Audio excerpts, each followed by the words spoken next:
Hi, this is Sonia Miss with Apple Tree Homeschool Academy and Apple Tree Home Daycare. This is part 2 of our Sunday chores.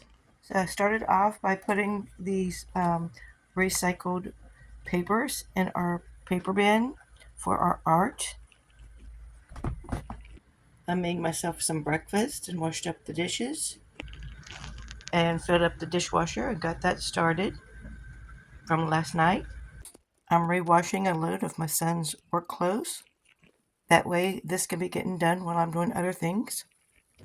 This is also running while I'm getting the other things done, accomplished. I've washed the base of the drawer that I'm going to use in the pantry. Got it drying while I washed the drawers. So already half of the table is cleared.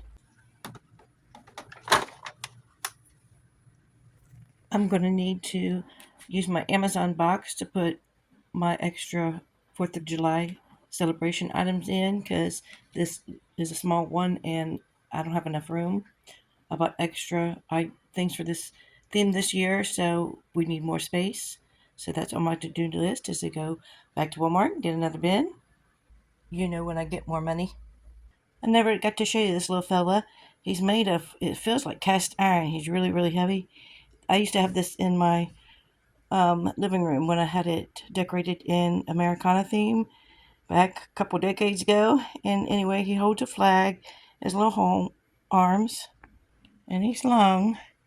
So I had him just sitting out where the kids couldn't reach him and knock him over on themselves. But he's really cute. I love him.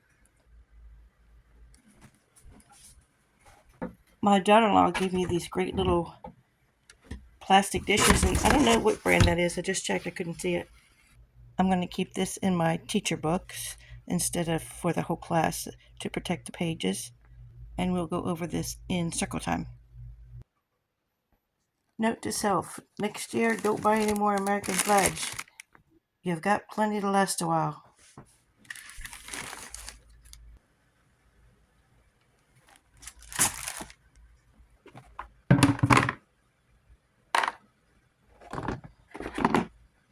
Is this our new Play-Doh caddy? Be sure to watch part 3 to see how our Play-Doh area is turning out. I'm making leeway. Like, share, subscribe, comment below. Thanks for watching.